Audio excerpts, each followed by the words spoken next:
পর থেকে 1942 সালে প্রতিষ্ঠিত হয়েছে। পর থেকে 1971-এর পর থেকে এই তো বড় আয়োজন এটাই প্রথম। আগে যেগুলো হয়েছিল সেগুলোর তুলনায় বিভিন্ন ইয়া থেকে এত বড় প্রোগ্রামের আয়োজন করে নাই, এটাই প্রথম।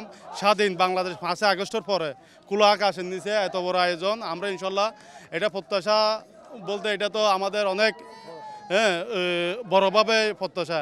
এই প্রত্যাশা এটা ঢাকায় ইতিহাসের, বাংলাদেশ ইতিহাসের এটাও একটা 5 আগস্টের পরে।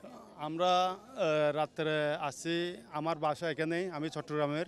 আমার ভাই ব্রাদার অনেকজন সাতকানিয়া থেকে আসছে, তো ওনাদের সাথে এখানে সময় দিতেছি। তো ইনশাল্লাহ কালকে অনেক বড় প্রোগ্রাম হবে, 10 লক্ষের উপরে লোক হবে। আমাদের যেটা টার্গেট 7 দফা দাবি নিয়ে আমাদের আমির জামাত ঘোষণা করবে, সেই অনুযায়ী আমরা পুরো বাংলাদেশে প্রত্যেকটা সিটিতে, প্রত্যেকটা গ্রাম অঞ্চলে আমরা সেই দফাগুলো বাস্তবায়নের জন্য আমরা ইনশাল্লাহ কাজ করব।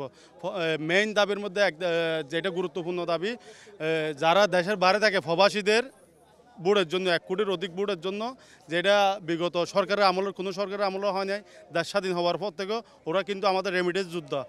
ওদেরকে আমরা বাদ দিয়ে একটা নির্বাচন এটা গ্রহণযোগ্য হতে পারে না। তো আমরা এবারে চাইতেছি ওদেরকে সহ সাথে নিয়ে আমরা এই নির্বাচনটা সুষ্ঠুভাবে করব, এবং এই জুলাইর মধ্যে আমরা জুলাই সনদ সহ গণহত্যার বিচার, দৃশ্যমান বিচার হয় মতো খুনি ফ্যাসিস্ট শেখ হাসিনা সহ যারা দোষী ছিল, এমপি মন্ত্রী ছিল, যারা দুর্নীতিগ্রস্ত, যারা বিভিন্ন গণহত্যার সাথে জড়িত আছে, তাদের সহ এই জুলাই আগস্টের মধ্যে আমরা মানে সনদ সহ এবং এই বিচার দৃশ্যমান আমরা দেখতে চাই।